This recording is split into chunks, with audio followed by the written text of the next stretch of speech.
सबसे पहले सुराना जी आपसे मैं समझना चाहूँगा, जब हम भारत की बात करते हैं किस तरीके से, जब पूरी दुनिया पर एक संकट नज़र आ रहा था लेकिन वहाँ पर भारत ने वो कमाल कर दिखाया, तमाम जो आशंकाएं थी उनके विपरीत, तमाम अफवाहों को हम कह सकते हैं झुठलाते हुए किस तरीके से उपलब्धता बनी रही। और सबसे अच्छी बात ये रही कि जनता पर इसका कोई जो प्रभाव है वो पड़ता नजर नहीं आया।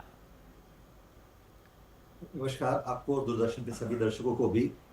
देखिए, जब फरवरी एंड में ये जो खाड़ी प्रदेश में या पश्चिम एशिया में जब ये कॉन्फ्लिक्ट शुरू हुआ, जी। तो दो चीजें सबके दिमाग में एकदम जहन में उतरी कि क्या तेल मिल पाएगा, हमारे किचन में गैस आ पाएगी, हमारे कार में पेट्रोल आ पाएगा, और यदि आ भी पाया तो किस दाम पर आएगा। और हम्म। ये हमारे यहाँ ही नहीं, पूरे विश्व में ये समस्या लोगों ने सोचना शुरू किया था। सभी जगह, जैसा आपने अभी थोड़ी देर पहले बताया कि अलग अलग देशों ने इस समस्या को अलग अलग तरीके से हैंडल किया। किसी ने जी। दाम बढ़ाए, किसी ने राशनिंग किया, किसी ने वर्क फ्रॉम होम किया, किसी ने वर्किंग डेज कम किए, हम्म।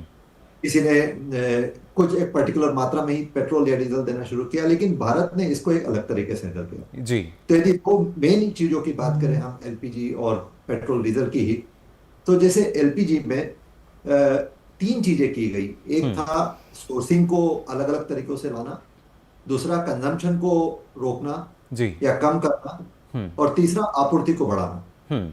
तो उसमें जो हम नॉर्मली जो हमारा है करीब 40% हम खुद उत्पाद करते हैं एलपीजी का, और 60% बाहर से आता है। उसका करीब 90% खाड़ी के देशों से आ रहा था। जी। तो उसमें सरकार ने दूसरे देशों से, यूएस से, ऑस्ट्रेलिया से, हम्म। अर्मेनिया से, नाइजीरिया से, काफी दूसरे देशों से जिसके हमारे पहले भी कभी संबंध रहते या जब नहीं भी रहे थे, तो उनसे इमीडिएट बेसिस पे बहुत ही अजाइल तरीके से सोर्सिंग को किया गया। जी।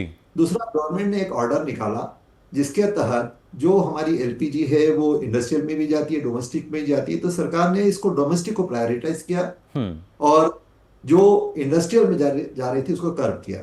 तीसरा, जो रिफाइनरी में जो हमारे प्रोपेन और ब्यूटेन के जो मॉलिक्यूल्स हैं, जो एलपीजी बनाने में और पेट्रोकेमिकल बनाने दोनों में जाते हैं, जी। उसको सरकार ने पेट्रोकेमिकल से रोककर एलपीजी की तरफ किया। इससे हमारी आपूर्ति बढ़ी। हम्म। करीब 37,000 टन से बढ़कर करीब 54,000 टन प्रतिदिन की हमारी जी। उत्पाद बढ़ी।